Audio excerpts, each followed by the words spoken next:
Bueno, buenas tardes. Comenzamos con las ponencias que van a ocupar esta tarde y vamos a empezar con la ponencia de Antonio Barnés, Lo divino en la poesía de Borges. Antonio Barnés es doctor en Filología y profesor de Literatura Universal Española y autor de libros como Yo he leído en Virgilio, La tradición clásica en el Quijote, Elogio del libro de papel o Los amores del Quijote. Doy paso a Antonio y después dejamos un ratito para que haya un poco de... Bueno, después de que hable obviamente Javier, dejamos luego un ratito de coloquio. Muy bien, muchas gracias. Perdón este retraso porque esto tenía que empezar a las 4, pero ha habido un pequeño desajuste. Bien, el tema de mi ponencia es Dios en la poesía de Borges. Realmente yo no soy un especialista en Borges, con lo cual esto es un poco temerario por mi parte, porque soy filólogo clásico y después he trabajado sobre todo Cervantes y el Quijote, pero este proyecto y este congreso es sobre Dios en la literatura contemporánea y había que elegir un autor contemporáneo. Todo el mundo sabe que Borges es un icono no solamente de literatura española, sino de la literatura universal. Y en la obra de Borges aparece mucho Dios, con lo cual pues era un reto para mí. Realmente solamente he examinado su poesía, no he examinado nada de prosa, ni de relatos, ni de ensayos. Bien, realmente esto es podríamos decir, una nueva aproximación a Dios en la poesía de Borges, porque no es la primera vez que alguien se acerca a este tema, o sea, que aportó una visión particular, una aproximación. Borges, en una de las ediciones de sus poesías completas, destacaba cinco poemas para que no se perdiesen en el olvido. De estos 5 poemas, en 4 de ellos aparece Dios. En el poema conjetural aparece un Dios omnisciente. En otro de estos 5 poemas, que se llama Poema de los dones, leemos lo siguiente: nadie rebaje a lágrima o reproche esta declaración de la maestría de Dios, que con magnífica ironía me dio a la vez los libros y la noche. Es decir, Dios le dio ese gran amor a los libros, pero al mismo tiempo le dio la ceguera, lo cual es contradictorio en cierto sentido, y a eso él lo califica de magnífica ironía. Pero es curioso, dice, nadie rebaje a lágrima o reproche, o sea, nadie llore por esta situación mía, ni nadie reproche a Dios esa ironía. Quizá en esto podemos ver cierta actitud estoica, ¿no?, en Borges. Bueno, otro de estos poemas, Evernés, leemos: solo una cosa no hay, es el olvido. Dios, que salva el metal, salva la escoria y cifra en su profética memoria las lunas que serán y las que han sido.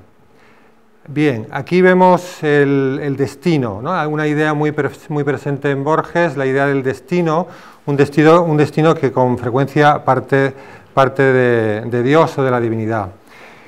Y en el Golem leemos: y hecho de consonantes y vocales habrá un terrible nombre, que la esencia cifre de Dios y que la omnipotencia guarde en letras y sílabas cabales.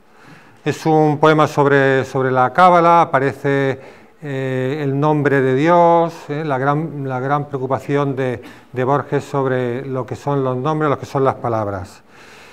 Bien, si tuviéramos que extraer un retrato robot del concepto de la imagen de Dios en la poesía de Borges, a partir solamente de estos 4 poemas, podríamos decir quizá que el Dios de Borges es más filosófico que religioso, es más cognitivo que afectivo, es más helénico que cristiano.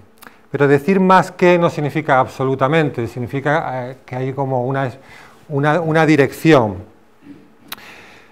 Dios más filosófico que religioso. Borges desde su juventud lee a mucha filosofía, lee a Spinoza, a Schopenhauer, Leibniz, Berkeley y otros filósofos también quizá precristianos, y todo esto le va a dejar una impronta muy fuerte, que va a aparecer en el concepto que muestra de Dios, pero que no ahoga otras fuentes, como puede ser la Biblia, como puede ser el Evangelio, como puede ser, en definitiva, la cultura cristiana en la que vive.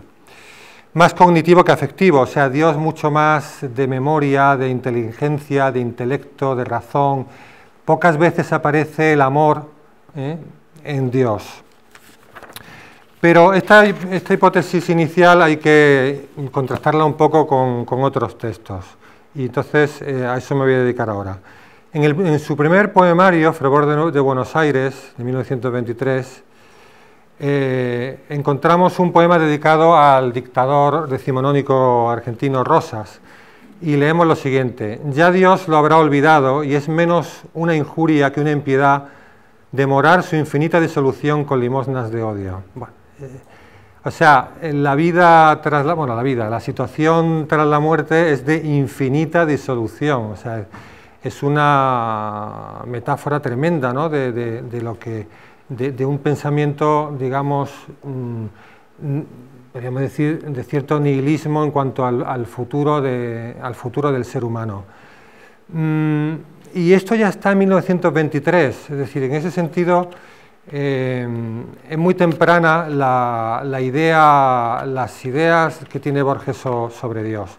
En Luna de Enfrente, de 1925, leemos otro poema donde se dice: y te veré por vez primera quizá como Dios ha de verte, desbaratada la ficción del tiempo, sin el amor, sin mí. Es un poema netamente amoroso, y en ese poema amoroso aparece Dios, lo cual es muy frecuente en la literatura y en la poesía.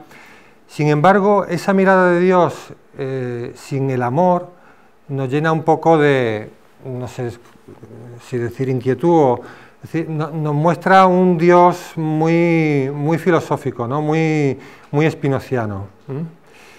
En otro poema de este poemario, En mi vida entera, leemos: creo que mis jornadas y mis noches se igualan en pobreza y en riqueza a las de Dios y a las de todos los hombres.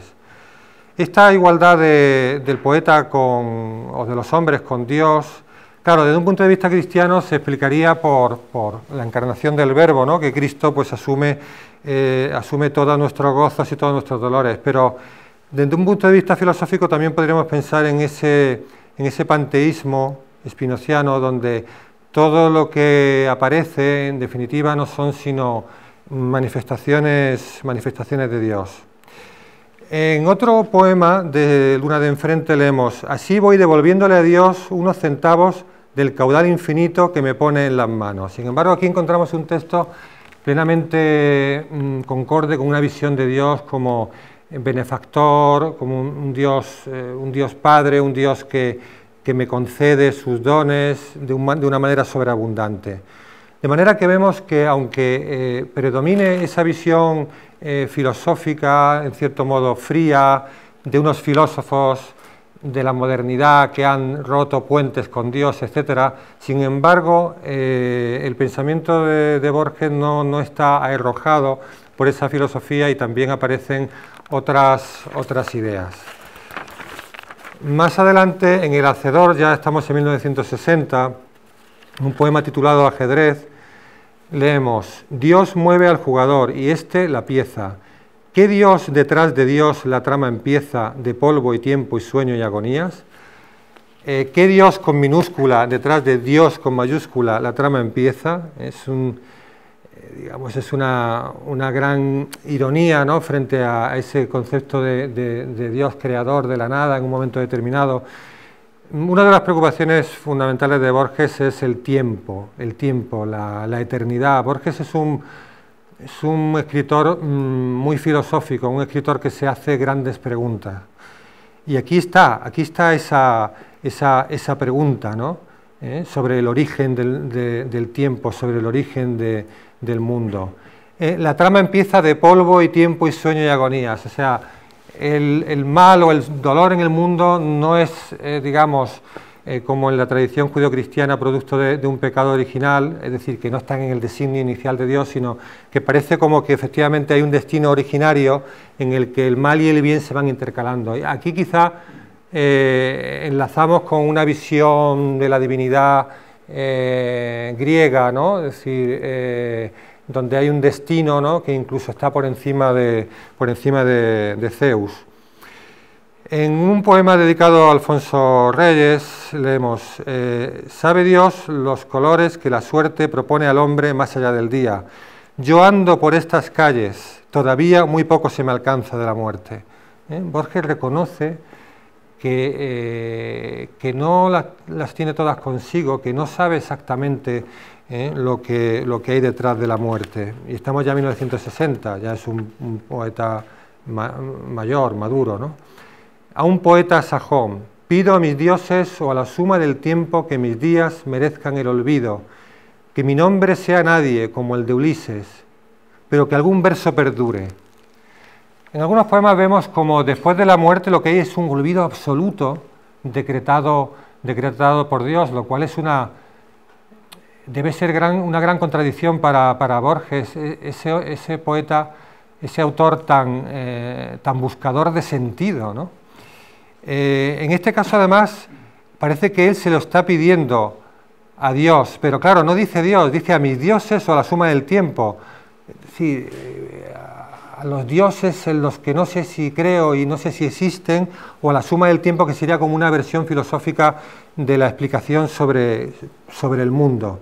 Pero que algún verso perdure, ¿no? Es decir, no quiere morir del todo, ¿no? Como decía Horacio, non omnis moriar, no quiero morir del todo, ¿eh? Y de alguna manera, bueno, lo hemos visto hoy, ¿no? El arte y la literatura es un modo de vencer al tiempo y a la muerte, ¿eh? de ir a la trascendencia.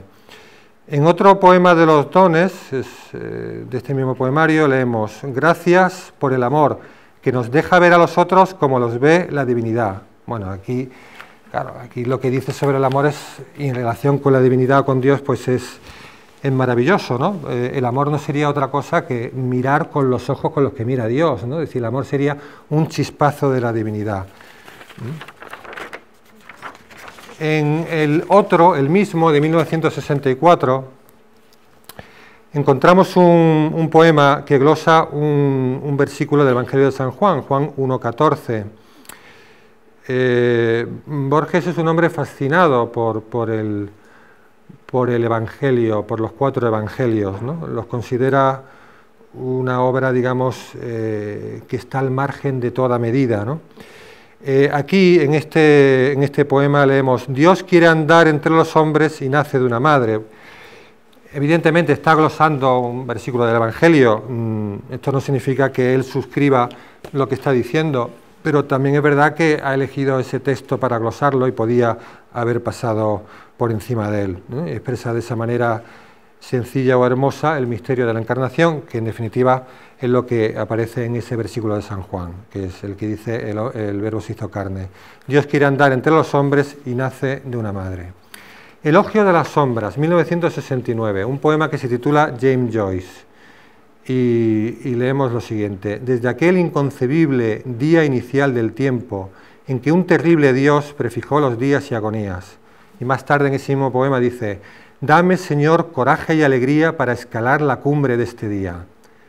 Haciendo un poema sobre el Ulises, que es el relato de un solo día en la vida del protagonista, pues él dice, hace una metáfora, ¿no?, del día como la vida, ¿no?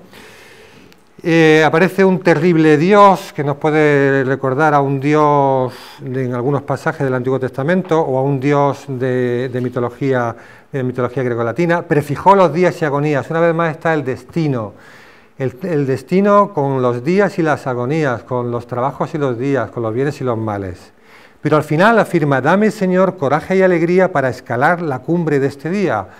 Claro, esto puede ser una oración netamente cristiana, también puede ser un pensamiento estoico, también puede ser un remedio del mito de Sísifo, pero no deja no deja de ser ambivalente, ¿no? Que también es algo muy propio de Borges. Y en ese mismo poemario, Elogio de la sombra, leemos en los fragmentos de un evangelio apócrifo, leemos este texto: Dios es más generoso que los hombres y los medirá con otra medida. En estos fragmentos Borges lo que hace es una especie de remedo de algunas frases evangélicas, y esto también podría parecer eso, ¿no? Que un remedo de con la medida que midáis seréis medidos. Pero al mismo tiempo, decir que Dios es más generoso que los hombres y los medirá con otra medida, también es un pensamiento netamente cristiano y bíblico, en cuanto que la misericordia de Dios, el amor de Dios y la inteligencia de Dios superan ampliamente nuestras expectativas. En El ojo de los tigres, 1972, leemos un fragmento del poema Religio Medici. Dice: defiéndeme, Señor, y pone Borges entre paréntesis. El vocativo no implica a nadie, es solo una palabra de este ejercicio que el desgarro labra. Bien, o sea, de vez en cuando Borges quiere dejar claro que es agnóstico o quiere dejar claro que duda, que no tiene claro, perdón por la redundancia, lo que significa efectivamente esa palabra Señor, pero en otros casos vemos que se utiliza sin ningún tipo de nota a pie de página.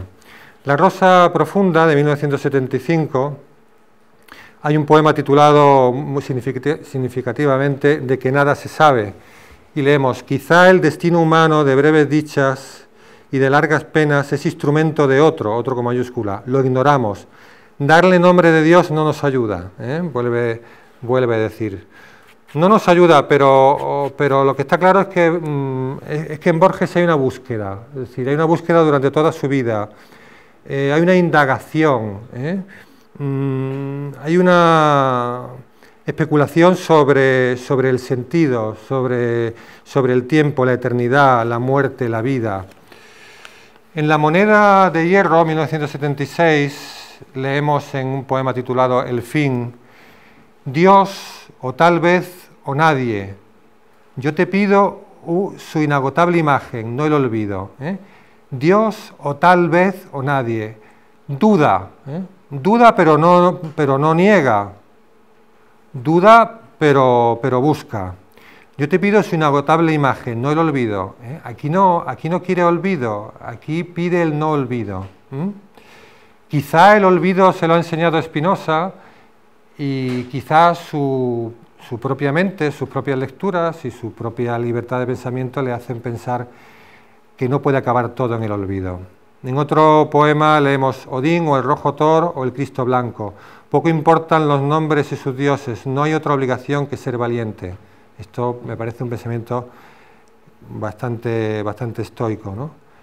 Pero Odín, o el rojo Thor, o el Cristo blanco, no sé quién es, pero lo busco. En Islandia el alba, otro poema, leemos: es el cristal de sombra en que se mira a Dios, que no tiene cara. Claro, Dios no tiene cara, el Dios de los filósofos desde luego no tiene cara, el Dios del Antiguo Testamento tampoco tiene cara, aunque tiene comportamientos, actitudes antropomórficas a veces, ¿no? Claro, el único Dios que tiene cara realmente es Cristo, ¿no? Que es la imagen visible del Dios invisible. Pero en muchos casos el pozo filosófico sobre Borges es el que manda. Unas monedas, un poema inspirado en un versículo del Génesis. El arco del Señor surca la esfera y nos bendice. En el gran arco puro están las bendiciones del futuro, pero también está mi amor que espera. Sí, es un poema inspirado en el Génesis y por tanto es un poema plenamente en sintonía con el texto bíblico. Pero Borges lo está escribiendo, Borges lo está glosando, Borges está reescribiendo también de alguna manera ese libro que le fascina, que es la Biblia. Un poema dedicado a Baruch Spinoza. Alguien construye a Dios en la penumbra, un hombre engendra a Dios. El hechicero insiste y labra, a Dios con geometría delicada. Sigue erigiendo a Dios con la palabra. Bueno, esta mañana ha salido la idea de que Juan Ramón Jiménez construye a su propio Dios. A mí me parece que es bastante sincero este poema de Borges en cuanto que está describiendo probablemente lo que hace Spinoza o muchos filósofos, que es construir un Dios en cierta manera a su medida racional, a su medida geométrica, pero que quizá, siguiendo a Borges con el quizá, no sea el auténtico Dios. En otro poema, el camino es fatal como la flecha, pero en las grietas está Dios que acecha. Es un poema que destaca una vez más la fuerza del destino, pero en esa grieta está Dios. Otro fragmento de No eres los otros, no hay lástima en el hado y la noche de Dios es infinita. Esa misma idea de la infinita disolución que aparecía en el principio. En La cifra, ya nos vamos acercando al fin de su vida, en 1981, leemos un poema curioso dedicado a un ángel con bastantes resonancias bíblicas y leemos: Señor, que al cabo de mis días en la tierra yo no deshonre al ángel. Es un ángel que parece que es el ángel del paraíso, el ángel que expulsa al hombre, Adán y Eva, del paraíso. Y termina el poema con esta auténtica oración, ¿no? Señor, que al cabo de mis días en la tierra yo no deshonre al ángel. Y en otro poema de este mismo poemario, La cifra, que se titula Correr o ser, leemos: quizá del otro lado de la muerte sabré si he sido una palabra o alguien. Este texto es decisivo. Una palabra o alguien. ¿Qué pozo ha tenido realmente el nominalismo de Ockham en la filosofía moderna y contemporánea? Quizá es un tópico, pero quizá por ser un tópico de verdad. Es decir, que si he sido una palabra o alguien, ¿no? Toda esa diatriba de los universales, ¿no? Pero Borges dice quizá del otro lado de la muerte sabré si he sido una palabra, un flatus vocis, o alguien, porque si existe Dios y Dios está al otro lado, y estoy en su mente, no como un archivo en una memoria de un ordenador, sino estoy en su mente como un ser querido por él, habré recobrado una plena identidad. Los Conjurados, 1985, el último poemario, leemos en un poema titulado La tarde: bien puede ser que nuestra vida breve sea un reflejo fugaz de lo divino. Parece que al final de su vida se va acentuando en Borges esa búsqueda por el sentido, esa búsqueda de Dios. Y en uno de sus últimos poemas, titulado Góngora, dice: tales despojos han desterrado a Dios, que es tres y es uno, de mi despierto corazón. Y termina diciendo: ¿quién me dirá si en el secreto archivo de Dios están las letras de mi nombre? Vuelve un poco a la idea que hemos visto antes sobre si soy una palabra o alguien, ¿no?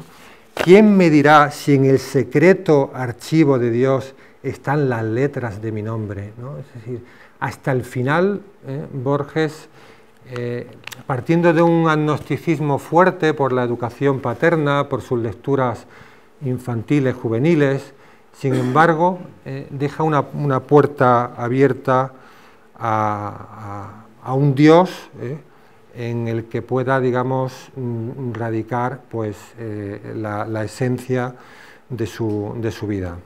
Pues nada más, muchas gracias.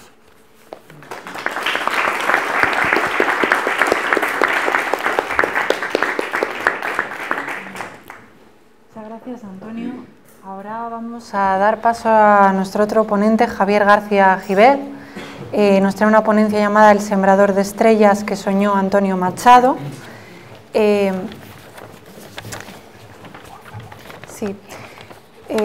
Gibert es catedrático de instituto y profesor de literatura en la Facultad de Filología de la Universidad de Valencia. Jubilado y ya. Bueno, se acaba de jubilar. De la enseñanza.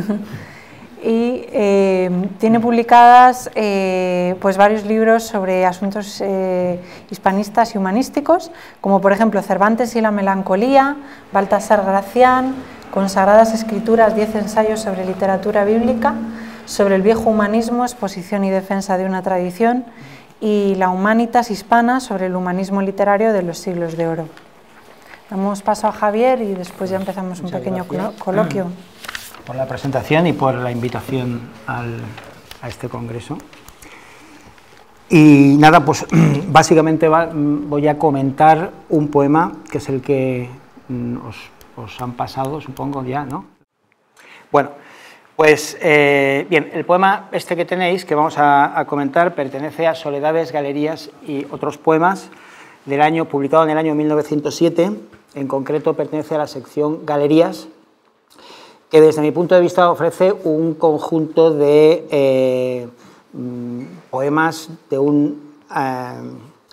que reflejan un compacto universo poético y por lo menos 6 o 7 de los poemas que hay en esta sección de Galerías creo que son, como uno de ellos, son verdaderas piezas maestras, ¿no?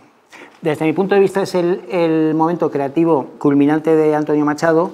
Hay otros que piensan de otra manera, pero yo creo que no es que en Campos de Castilla, segunda parte de su poesía, pues haya perdido, digamos, sensibilidad técnica o profundidad, pero sin embargo yo creo que sí que ha perdido esa magia inicial que tenía en la primera fase de su poesía y sobre todo esa grave, impregnada, digamos, orientación simbólica, ¿no?, que tienen esos primeros poemas, de la primera etapa, vamos.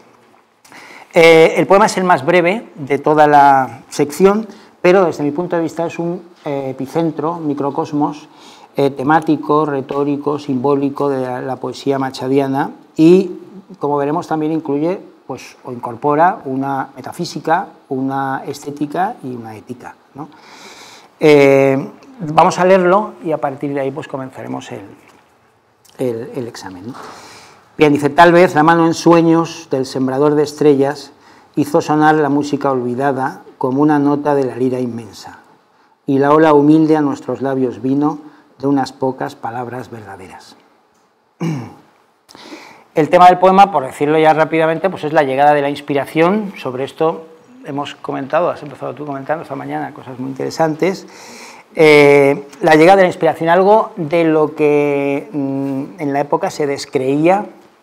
La nueva poesía a partir de Mallarmé se burlaba de la inspiración, pero sin embargo Machado seguía creyendo en ella y cuando hacía poemas que le resultaban insatisfactorios, pues lo achacaba sencillamente pues, a una falta de inspiración. Desde luego en este poema se muestra inspiradísimo, un poema que es a la vez una descripción poética de la inspiración y una demostración fehaciente de la inspiración en Machado.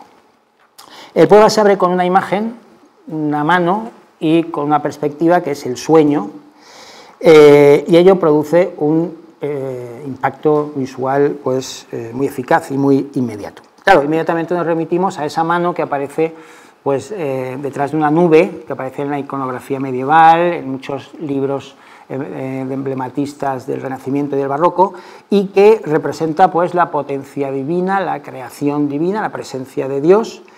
Y es una imagen que aparece también con ese significado en algunos libros proféticos de la Biblia, aparece también en la Biblia, ¿no?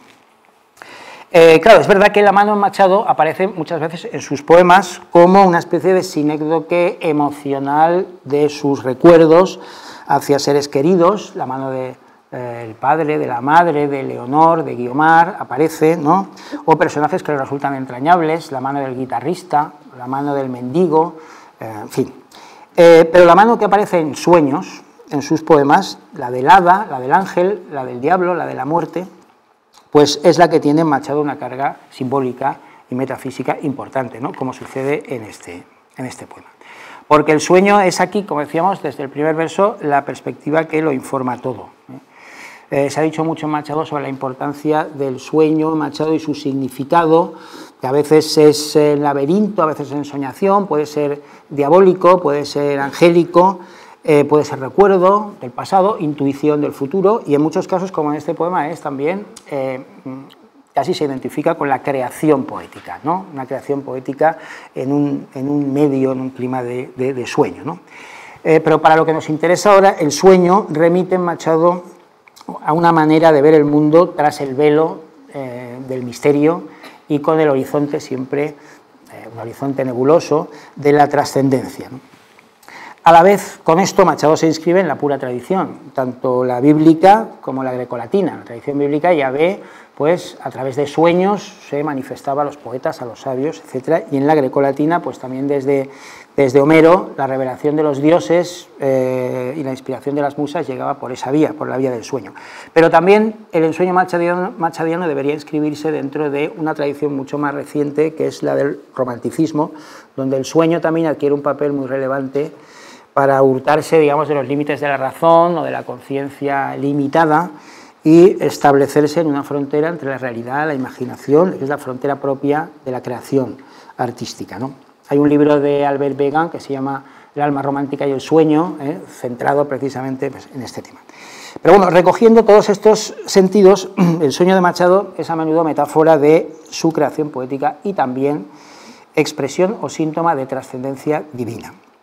En el poema que abre Galerías, precisamente, de donde pertenece este, que comentamos, se presenta Machado leyendo, dice, mis bien amados versos, y afirma que, comillas, en el profundo espejo de mis sueños, dice, vislumbro una verdad divina, ¿no?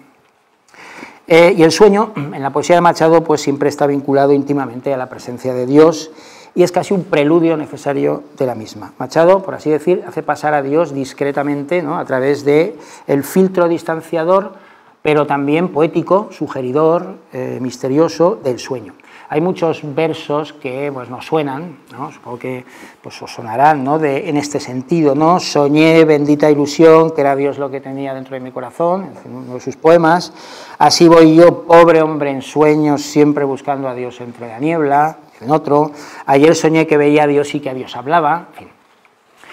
Esta discreción distanciadora del procedimiento onírico queda en este poema que comentamos, reforzada por el comienzo, la partícula, digamos, dubitativa que comienza, con la que comienza el poema, tal vez, ¿no? Que al utilizar posteriormente en el verso 3 el indicativo hizo, tal vez hizo, pues puede sugerir que a lo mejor Machado aquí, que a veces lo hacía, está utilizando tal vez en el sentido antiguo de la expresión, de la partícula, que significaba alguna vez, ¿no? Alguna vez me vino la inspiración, el sembrador de estrellas hizo en mí tal, alguna vez me llegó la inspiración, pero manteniendo el sentido este dubitativo del tal vez, pues tal vez, alguna vez, tal vez haga que suceda esto, ¿no? Es decir, que hay estos dos elementos, uno por un lado, que veremos esa ambigüedad que se mantiene a lo largo de todo el poema, por un lado sería el orgullo de que ha sucedido esa inspiración, por otro lado sería pues el deseo modesto de que suceda, ¿no? Ahora bien, esta mano en sueños que tal vez Machado ve en el poema es la mano del sembrador de estrellas, como dice el verso segundo, es decir, la mano de Dios, claramente, ¿no? Esta imagen surge de una simbiosis, creo que muy afortunada, ¿no?, entre lo que es lo más terreno y telúrico, que es el sembrador, y lo más etéreo, lo más celeste, que serían las estrellas, y se asienta en un centro metafórico que es el sembrador, la semilla, la siembra, de gran predicamento, tanto en la tradición clásica como en la tradición judio-cristiana. Al final del Fedro platónico, Sócrates compara la idea del creador de discursos sobre cosas buenas y bellas, dice, con el agricultor que amorosamente siembra su semilla, esperma, pero en vez de hacerlo en el campo, en la tierra, lo hace en almas adecuadas para que fructifique y estos a su vez puedan sembrarlo otras almas adecuadas en un proceso interminable. Es un pasaje muy bonito, ¿no?, con desarrollando esa metáfora, ¿no? Y luego, pues Virgilio, en el libro primero de la Eneida, también se refiere a Júpiter como sembrador de dioses y de hombres. Y luego, en otro momento del libro, habla de las almas como semillas de origen celeste, Bueno, no en vano los autores de estos textos, tanto Platón como Virgilio, fueron los autores más cristianizados, ¿no? Pues, bueno, esta metáfora prolifera como en ningún otro lugar en el ámbito de la literatura judio-cristiana, ¿no? En el Génesis, en el primer capítulo de Génesis, en el momento creador, pues aparece la semilla, la zera, ¿no?, y la imagen de Yahvé como sembrador divino, y esa imagen pues luego aparece otras veces en otros libros de la Biblia, sobre todo los proféticos, ¿no? Y claro, esta imagen se renueva y se refuerza en el Nuevo Testamento, que incorpora además la referencia textual más conocida y más potente, más influyente, que es la primera parábola de Jesús en los evangelios sinópticos, que es la parábola del sembrador, ¿no? Donde pues, aparece, bueno, la palabra de Dios es la simiente, Cristo es el sembrador, y luego esa semilla, ese mensaje cae en diversos terrenos que representan las distintas disposiciones espirituales, ¿no?, de los que la reciben, ¿no? Machado recuerda, por cierto, en algún poema esta parábola concreta que es tan importante en la tradición humanística, y también está presente en el texto fundacional del humanismo moderno del Renacimiento, que es la oración por la dignidad del hombre de Pico de la Mirandola. En un momento clave de este discurso se habla de que el Padre Dios infundió al ser humano toda suerte de semillas, lo que cada cual cultivase, aquello florecerá y dará su fruto dentro de él. Claro, en virtud del libre albedrío, que es aquello que constituye al ser humano por naturaleza, según la tradición humanística. Bien, el caso es que Machado establece una torsión sutil en su poema al convertir esta metáfora del sembrador en la imagen del sembrador de estrellas, que ya es propiamente suya, ¿no? En esta imagen las estrellas se pueden entender en un sentido literal, estrellas del universo, lo cual se potencia esa imagen de Dios como creador, o en un sentido metafórico como estrellas interiores, ¿no? En este sentido, interiores en el espíritu del poeta o del creador. En un poema de Soledades titulado El poeta, precisamente, Machado escribe que en sueños soy yo el acento de una palabra divina, el poeta, y afirma que ese poeta observa cómo arden, dice, miles de blancas estrellas en su corazón, ¿no?, tomado en ese sentido metafórico. Bueno, el verso tercero da paso a una nueva imagen que ya no parte de la tradición bíblica, sino de la herencia grecolatina, al hablar de la música que procede de la lira inmensa. Habría que decir que Machado es uno de los últimos poetas que sin ironía o sin merma de significado utilizan este tipo de imágenes antiguas, ¿no?, la lira inmensa. Aún las usaban en un sentido, digamos, recto los primeros poetas del romanticismo, Coleridge o Hölderlin, pero ya los demás ya no lo hacen. Machado sí lo hace, ¿no? Claro, esta lira evidentemente procede de la filosofía pitagórica, que consideraba el universo en clave de números y de armonía, y que se refería a los astros en movimiento como a las cuerdas de un instrumento que emitían, pues, en función de las velocidades y las distancias, pues una sinfonía, ¿no?, armónica maravillosa, imposible de percibir, salvo en estado de éxtasis por los seres humanos, porque era una música que no tenía silencios y era continua, y por otro lado pues había muchos ruidos en este bajo mundo que impedían escucharla, ¿no? Por cierto, que en Juan de Mairena, Machado, por boca de Juan de Mairena, desconsideraba, leo literal, las imágenes de los grandes filósofos, consideraba que las imágenes de los grandes filósofos tienen un valor poético indudable, y citaba como ejemplo, él las usa mucho, ¿no?, pues la cueva de Platón, la paloma de Kant, el río de Heráclito y, desde luego, la lira de Pitágoras, que él utiliza no solo en este poema, sino en otros, ¿no? Bueno, la idea del universo como música pasó a la tradición platónico-plotiniana, ¿no?, y el mismo cristianismo la adoptó, no ya como una idea, digamos, literal, sino como una pura metáfora, a través de la patrística, sobre todo San Agustín, gran amante de la música, y que expresó la idea de Dios como gran músico a partir de esa imagen que dirige la Sinfonía del Universo y tal. Pero bueno, en la literatura española, el agustino Fray Luis de León, pues demostró ejemplarmente el valor poético que tiene esta idea en una célebre composición, que es la Oda a Francisco Salinas, que era pues el catedrático de música que daba clase junto a su aula en Salamanca, donde ya está la mano que gobierna la música y se describe al gran maestro Dios aplicado a la inmensa cítara del universo. Como veremos, este poema está detrás del de Machado claramente, ¿no? Pero claro, hay otro poema muy conocido de la literatura española que está también detrás, y es la célebre rima de Bécquer, del Salón en el ángulo oscuro, con la referencia al genio poético como un arpa que yace olvidada, y subrayo las palabras que luego aparecen aquí, esperando una mano de nieve, dice, que arranque la nota que duerme en el fondo del alma, ¿no?, que sería pues el genio poético que a veces espera, ¿no?, para salir a flote. Habría que recordar que el primer poema de las rimas, pues se presenta toda la poesía de Bécquer como cadencias de un himno gigante y extraño, ¿no?, jugando con esta idea de la música detrás, ¿no? Bien, el caso es que Machado, al llegar a este punto de su poesía, la lira inmensa, nos propone una nueva imagen que es a su vez una transición muy hábil entre nota y ola, ¿no? La nota musical, si veis, se convierte en ola que llega hasta sus labios, favorecido por la asonancia, o a, nota, ola, por el hecho de que sean dos elementos que proceden de algo superior, la nota de una melodía, la ola del mar, y luego pues utilizando para la música el adjetivo inmensa, la lira inmensa que provoca la nota, que es un adjetivo que normalmente se aplica al mar, ¿no? Bueno, con todas estas vinculaciones hace esa transición sutil.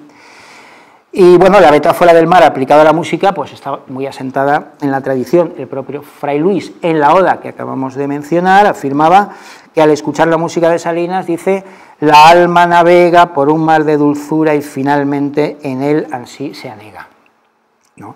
Y la mención explícita a las olas para significar el ritmo y la cadencia musical, pues en fin, a partir del romanticismo, pues aparece muchísimo, donde también se hablaba de la oleada de la inspiración, ¿no? Bueno, etc. Bien, por otro lado, la ola se asocia en Machado a otros símbolos muy recurrentes en su poesía, como mar y orilla, que suele representar en él al hombre a la espera de lo desconocido, del misterio trascendente, el hombre, como dice él en unos versos, que escucha a orillas del gran silencio, ¿no? Esa es la tesitura en la que nos encontramos también en este poema, ¿no? Bien, el caso es que esta semilla inspiradora del sembrador divino que le llega al poeta mediante una onda, sea musical o sea líquida, y de ahí le hace que de ahí broten de su boca unas pocas palabras verdaderas, que es el último verso del poema. Vamos a analizar estos dos últimos versos, que son hacia donde todo aboca, ¿no? De entrada podríamos decir que formal y sintácticamente, pues esto es un hiperbatón clásico, ¿no?, de libro. Si lo ordenamos de una manera lógica, sintáctica, pues sería la ola humilde de unas pocas palabras verdaderas vino a nuestros labios, ¿no? Ese sería el orden lógico. Claro, está claro que el sentido más importante de este hiperbatón pues es dejar para el final las tres palabras clave, ¿no?, unas pocas palabras verdaderas, ¿no?, en el poema. Pero, sin embargo, también tiene otras finalidades más sutiles y otros efectos más sutiles, como por ejemplo, en el penúltimo verso, juntar las palabras labios vino, ¿no?, el vino en los labios, ¿no?, con lo cual está remitiendo la ola de la inspiración pues a la idea tradicional, ya desde Síodo, Píndaro, etcétera, de pues bueno, la ambrosía o el líquido néctar, el elixir que las musas vertían sobre la boca pues de los poetas, que les aseguraba la inmortalidad, un líquido que venía de la fuente Castalia, en algunos, o en otros casos que las propias musas, como nodrizas, pues en fin, con las que amamantaban, digamos, con su dulcísima leche, decía Dante, a los poetas. Bien, pero ese penúltimo verso también incluye dos elementos de fina ambigüedad con los que Machado se hace presente como voz enunciadora en ese poema, ¿no?, como autor, y se describe como poeta y beneficiario de esa inspiración. Nos sorprende la utilización del posesivo nuestros en el penúltimo verso en vez de mis. Evidentemente la inspiración le ha llegado a sus labios, ¿no? Claro, esto es un plural de modestia que oculta la realidad de que él, digamos, del suceso creador individual, ¿no?, individual suyo. Pero también obedece a una convicción, creo yo, una convicción que Machado tenía muy, muy profunda, ¿no?, de la virtualidad social de la poesía, ¿no?, es decir, que la poesía en realidad pues, es un fenómeno también colectivo, ¿no?, de alguna forma colectivo. Pero el detalle más revelador de esta dialéctica entre la modestia y el orgullo, que aparece también aquí, pues gira en torno a otra palabra de este verso, que es el adjetivo, un adjetivo muy machadiano, humilde.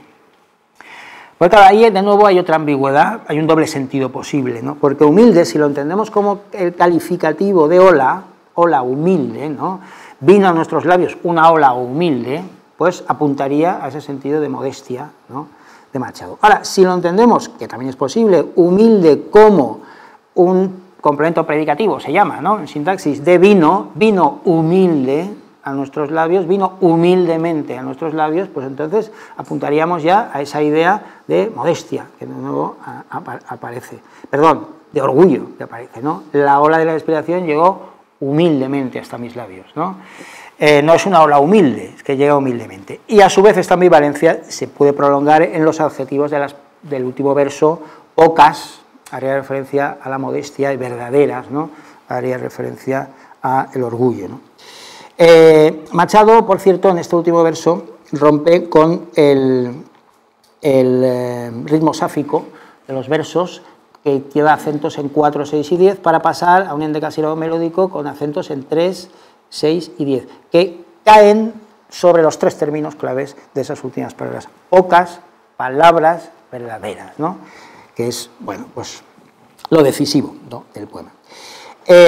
Machado, como los primeros románticos, no solo cree en la existencia de palabras verdaderas, sino en la posibilidad de expresarlas y transmitirlas poéticamente. En uno de los textos de su última parte, los Proverbios y Cantares de la poesía, dice: no desdeñéis la palabra, el mundo es ruidoso y mudo, poetas, solo Dios habla.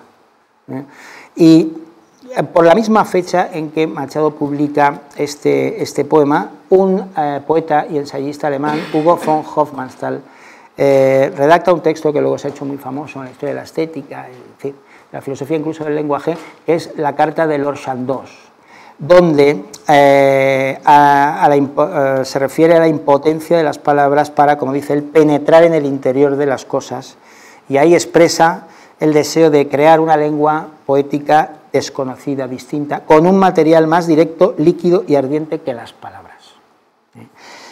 Machado expresó más de una vez su tristeza y su indignación incluso por esta descreencia, ¿no?, en el lenguaje como transmisor del espíritu, ¿no? Pero era una descreencia que ya venía de los poetas del siglo anterior, venía ya de Rimbaud, venía de Mallarmé, y que luego se hizo como una especie de dogma cultural en figuras tan importantes como Nietzsche, que hablaba de las ficciones del lenguaje, o Freud, que hablaba de las fallas del lenguaje, o Wittgenstein, que hablaba de la impotencia del lenguaje, o de que el lenguaje son meros juegos. De hecho, toda la poesía de la época se hizo eco de este escepticismo respecto al lenguaje, del que no participaba Machado. Eliot, 4 años después, el poeta inglés, 4 años después de morir Machado, decía que debido a la imprecisión y pobreza del lenguaje, cada uno de sus intentos poéticos, decía él, había sido un distinto género de fracaso. Lo decía él en su poema Four Quartets, ¿no? Machado nunca hubiera dicho eso, ¿no? Siempre hubiera pensado que las limitaciones de su poesía se debían a su propia limitación natural o a que no había acudido la inspiración en ciertos momentos, ¿no? Lo que Machado demuestra no haber perdido con el adjetivo que cierra su poema es un concepto trascendente de la poesía, ¿no? Y a su poesía él se refirió varias veces con el concepto de salmo verdadero, ¿no? Salmos verdaderos. Bien, con la utilización plena y consciente de este adjetivo, verdadera, remite a los dos grandes fuentes de la verdad en Occidente, Machado. Por un lado, el mundo platónico de las ideas verdaderas, por otro lado, la verdad anunciada por Cristo a los humanos. Recordemos ese célebre pasaje evangélico donde está delante de Pilatos, ¿no?, que ha venido aquí a enseñar la verdad. ¿Qué es la verdad?, ¿no?, dice Pilatos, entre cínico, escéptico, ¿no? Bueno, Pilatos y Cristo son, en efecto, para Machado, dos pilares fundamentales del mundo occidental, y en su obra, en prosa, aparecen muchas veces, ¿no? En su proyecto de discurso de ingreso en la academia, confesaba Machado que, aunque con escaso aprovechamiento, decía él y tal, estudió el griego con amor por el ansia de leer a Platón, dice, ¿no? Y algunos de sus poemas, desde luego, solo pueden ser leídos en clave poética, y entre ellos este que estamos comentando, porque nos hemos saltado un sintagma en el verso 3, la música olvidada, que solo se puede entender platónicamente y que vamos a recoger ahora brevemente, ¿no? Claro, es verdad que aquí en música olvidada hay algo también del arpa beckeriana, ¿no?, que decíamos antes, que duerme olvidada, silenciosa y cubierta de polvo en el ángulo oscuro del salón, esperando que alguien saque las notas de la poesía ahí, ¿no? Pero es obvio que Machado, con este sintagma de música olvidada, pues se está remitiendo a muy antiguos referentes culturales, ¿no? Habría que recordar, para empezar, que en la antigüedad el poeta inspirado se encontraba bajo la advocación de la diosa Mnemosine, que es la madre de las musas, y es la que le rescataba del olvido primordial y le hacía, pues, bueno, tener pues esa voz permanente, ¿no?, inmutable de las cosas. Pero claro, esta función del poeta tenía un apoyo filosófico en la doctrina platónica de la anamnesis o de la reminiscencia, mediante la cual, ante ciertos estímulos, pues el alma recuerda en este bajo mundo, degradado mundo, pues recuerda aquello que vivió y que gozó en el mundo verdadero de las ideas, ¿no? Fray Luis de León, de nuevo, en ese poema al que hemos aludido tanto, pues también dice que al escuchar la música de Salinas, el alma que en olvido está sumida, torna a cobrar el tino y memoria perdida, etc., ¿no? Bueno, pero Machado, al hablar de la música olvidada, nos está diciendo evidentemente todo esto, pero nos está sugiriendo, creo, a su vez, otra cosa, ¿no? Que las nociones de trascendencia poética, de inspiración divina, de palabras verdaderas que producía aquel universo de referencias, están ya echadas en el olvido, ¿no? Hay, creo, en este poema un dejo muy fuerte de nostalgia cultural, ¿no? Al decirnos que esa música que él rescata o rescatada por el poeta, pues ya está olvidada por el mundo, ¿no? Y es que Machado navegaba contracorriente, pues la metafísica platónica que hermanaba la verdad, el bien y la belleza era ya objeto de mofa por los integrantes de la vanguardia, de las vanguardias artísticas y culturales de la época. Machado expresó en diversos lugares, sin embargo, la conveniencia de creer en las ideas platónicas iguales para todos, superadoras de la inmediatez y particularidad, sin las cuales la razón no puede existir como estructura común para todos, ¿no? Pero también expresó que el ser humano no solo necesita la comunión racional, sino que también necesita una comunión cordial, cuyo medio y fin es el amor, ¿no? Y esa sería, o es, la hazaña de Cristo, una figura que no hizo más que crecer a lo largo de su obra, ¿no? Y que en este poema nos encontramos en el sustantivo sembrador, en el adjetivo humilde o en las palabras verdaderas, desde luego, del final. Y no es extraño que podamos ver al cristiano y platónico San Agustín detrás de esas palabras verdaderas machadianas, ¿no? Comentando el primer versículo del Evangelio de San Juan, en el principio era el verbo, escribe San Agustín: el diario hablar hace que pierdan estima las palabras, pero hay también en el hombre una palabra que queda dentro. Existe una palabra que se pronuncia en verdad por el Espíritu. Esa es la palabra divina, pero también es la palabra poética, la palabra verdadera, la palabra seminal, ¿no? Y no es extraño que en el mismo fragmento San Agustín se refiere al verbo como seminum vim, la fuerza de las semillas, ¿no? Y es que el poema se puede entender agustinianamente, lo podríamos entender desde este punto de vista, atendiendo a la idea paulina de que Cristo habita en el hombre interior. El hombre, dice San Agustín, que recoge la idea, tiene en Cristo un maestro interno que ilumina la verdad que habita en el fondo de su alma. Por cierto, Machado en algunos poemas se refiere al alma como, con la metáfora, el hondo cielo, que es una metáfora muy bonita, ¿no? El cielo metido dentro. Bien, y de modo parecido, pues el sembrador de estrellas siembra en el alma del poeta algo que genera una ola de poesía verdadera que llega hasta su boca, como hemos visto, ¿no? Y ya solo quería concluir con unas palabras, porque hay muchos críticos que se han referido a Machado como un poeta rezagado, rezagado en el tiempo, ¿no? Los poetas jóvenes de la época, donde ya era un poeta consagrado, la generación del 27, pues consideraba que Machado, pues le respetaban muchísimo, era un gran poeta, pero en realidad su mentor y guía, pues no era Machado, era Juan Ramón Jiménez, que era el poeta, digamos, moderno, ¿no? Que les abría nuevos campos. Este carácter rezagado no solo afecta a los temas y los contenidos de su poesía, que muchos dijeron que, bueno, pues cuando los jóvenes de su generación del 98 estaban tratando los temas de la realidad de España, él estaba en otra película y tocó esos temas en la segunda fase de su poesía, ¿no? Entonces ahí vendría rezagado. Pero no lo digo, se dice solo por eso, ¿no? Sino que también es rezagado como poeta propiamente, ¿no? Por ejemplo, prolongando tradiciones decimonónicas en poesía, el intimismo beckeriano en la primera parte de su poesía, o la poesía pseudofilosófica de Campoamor en la última parte de su poesía, pero sobre todo, como hemos visto, acudiendo sin rubor y sin ironía a referencias y tradiciones clásicas y antiguas, incluyendo las religiosas, y alejándose del carácter experimentalista, lúdico, escéptico del arte de su tiempo, que él, por cierto, abominaba. Machado es una voz poética que, como la de los grandes poetas contemporáneos, Rilke o Pessoa o Cavafis, todos grandísimos poetas, de los que él participa, ¿no?, en el nivel de intensidad poética, no desea innovar la poesía, solo desea, como estos grandes poetas, hacer poesía. Hay otros que pretendían además innovarla, ¿no? Pero aún así es el poeta más antiguo de todos ellos. En realidad, entre los grandes poetas, diríamos que es el último de los poetas antiguos. Como decía, antiguo del siglo XX, ¿no? Como decía Juan Gil Albert, poeta y ensayista, al tratar de explicar la unción que provoca en nosotros leer los versos de Machado, una unción especial que no provoca otro poeta, decía: nadie podrá ya nunca expresarse así. Decía, con Machado se cierra una manera de decir, ¿no? Y en este sentido podemos decir que Machado es un auténtico sembrador de estrellas que hace sonar para nosotros una música olvidada. Y nada, ya está, muchas gracias.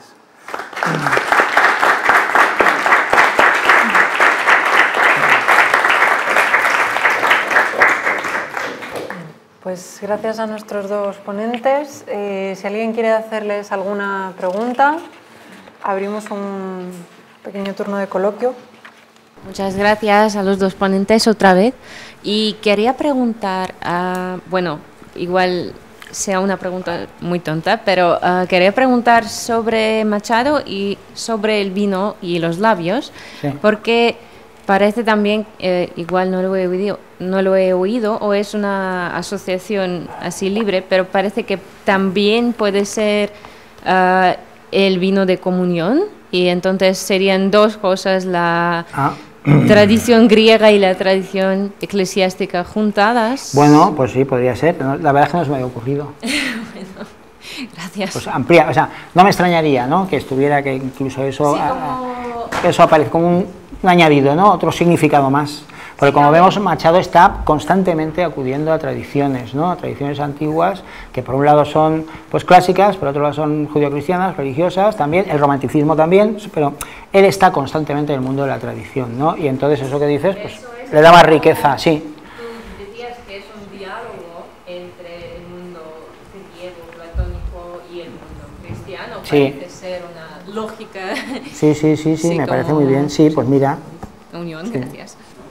Pero tengo un amigo que tiene por un gran ateo, con lo cual, cuando le comente estos 5 poemas, un poquito sobre el tema de Dios, se va a quedar muy sorprendido, porque él, como freudiano que es, como argentino que es, pues siempre ha tenido por Borges a uno de su causa, ¿no? Y hoy también es verdad, porque yo, el poco conocimiento que tenía de algunas cositas que he leído brevemente, me parecía que no era un poeta, o bueno, no un poeta en estos poemas, en un escritor, sobre todo que tuviese ese concepto. Primero porque yo también he creído que era un poema, un escritor más bien agnóstico, ¿no? Entonces, no sé, ¿cómo lo ve usted? Sí, bueno, no es lo mismo ser ateo que agnóstico. Yo, claro, yo he leído solamente la poesía de Borges, es decir, que no he estudiado sus relatos ni sus ensayos y entrevistas en los que él puede hablar de otra manera, ¿no? Entonces, digamos que mi análisis filológico, mi acercamiento filológico a los textos es ver qué hay y tratar de entender lo que hay y no inventarme lo que no hay y no retorcer lo que hay. En ese sentido, es decir, el texto y lo que dice el texto. Entonces, claro, yo no sé si es ateo o no, yo lo que sé es que hay pues 300 o 400 referencias a Dios en sus poesías completas, que casi nunca lo niega, con frecuencia lo duda. Entonces, con las poesías en la mano yo veo a un Borges agnóstico, no ateo, pero no cerrado a digamos, a que ese agnosticismo se transforme en otra cosa. Pero ya digo, yo con el poema en la mano, digamos, ¿no? Es decir, porque claro, yo lo que no me planteo es, bueno, ¿y qué piensa realmente? Pues no lo sé, porque eso tendría yo que meterme dentro de su cabeza. Yo lo que tengo es el texto. Bien, cuando lea los ensayos y las entrevistas y tal, pero yo creo que, vamos a ver, la literatura tiene su propia autonomía, la poesía creo que es un lenguaje literario y distinto del de la novela, del relato. En la poesía yo creo que hay un tipo especial de sinceridad, aunque es cierto que siempre, bueno, si la palabra es una máscara y también la poesía no tiene por qué reflejar de modo directo lo que piensa el autor, ¿no? Pero desde luego yo con los poemas en la mano yo no podría decir en ningún caso que Borges sea ateo. Veo que ha leído que ha leído y se ha empapado de unos autores que rompen los puentes con Dios, lo cual no significa que la filosofía rompa con Dios, no, el que rompe con Dios es Schopenhauer o es Spinoza, no es la filosofía. Esas son filosofías concretas, pero que son las que marcan profundamente a Borges. Entonces, pero a pesar de eso, quizá porque al ser un autor literario tiene esa capacidad imaginativa de superar la barrera de la racionalidad, creo que explora un más allá y no se queda en eso. En fin, yo con la poesía en la mano no puedo decir, creo que decir que Borges es ateo no es consistente. Para don Javier, la verdad es que me ha sobrecogido el poema de Machado, no lo conocía. Es una maravilla y he descubierto que en el cuarto y en el quinto verso se produce una contradicción paradójica, nota de la lira inmensa y ola humilde, ¿no? Nota de la lira inmensa y ola humilde, porque la nota es la concreción y la ola es la generalidad, ¿no? Es la profundidad. Yo creo que se refiere a la profundidad. Entonces quería saber un poco si usted sabe a qué obedece esa contradicción, porque creo una contradicción adrede, ¿no? Es decir, una nota no inmensa, sino de la lira inmensa, y una ola humilde. Sí, pero yo creo que ahí sí que hay esa, digamos, no una contradicción, sino hay una diferencia de grado, evidentemente, de la lira inmensa del universo, la lira inmensa divina, ¿no? Y todo lo que pueda venir a la boca del hombre, ¿no? Aunque venga de ahí, que siempre es humilde, pero de todas formas humilde tiene ese, o sea que yo digamos el contraste lo veo en esa ambigüedad que he comentado, ¿no? Entre humilde, que puede aplicarse a ola, o puede aplicarse a que vino humilde a mis labios, ¿no? O a nuestros labios, humildemente. Entonces yo creo que ahí sería no con el inmensa, que evidentemente pues inmensa se refiere a, digamos, a la música celestial o a la inspiración que viene de lo alto, ¿no? Eso es inmenso. Porque claro, la nota es la tecla, la nota es el punto, ¿no? La nota es lo la pequeño. La nota es el fragmento que le llega pues a él, ¿no? De eso, de esa inmensidad, ¿no? Donde se supone que... Pero claro, Machado aquí, como otros poetas, a su nivel también Juan Ramón Jiménez y tal, pero eran poetas que consideraban que Dios se entreveía, se daba a entrever o tal en la creación poética, ¿no? Es decir, que hay unos elementos en el artista que tocan, ¿no? con lo divino, ¿no? De alguna manera, o que pueden hacerlo, ¿no? Y entonces, pues bueno, en ese sentido, todo aquel fragmento de lo divino que caiga, ¿no? Hacia el poeta que lo busca o que está buscando una creación estética y se encuentra con eso, pues siempre es pequeña, ¿no? Lo otro es muy grande, ¿no? A mí siempre hay una imagen que me ha impresionado mucho, y es la creación de Adán en la Capilla Sixtina de Miguel Ángel, esos dos dedos, ¿no? Ese pequeñísimo espacio, ¿no? Que hay entre el dedo de Dios y el dedo de Adán, ¿no? El dedo imperioso de Dios, el dedo lánguido de Adán y tal, me parece tan sugeridor, ¿no? Que es siempre tan cerca pero tan lejos, ¿no? Siempre con ese pequeño espacio, ¿no? Pero ese pequeño espacio a veces a lo mejor se puede cruzar, ¿no?